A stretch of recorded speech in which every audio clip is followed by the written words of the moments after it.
सदा सुप्रकाशम्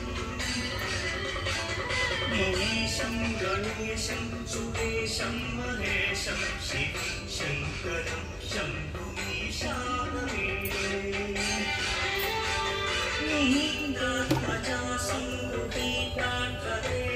गिरौ संस्थितं सर्वदा वन्ददेहम्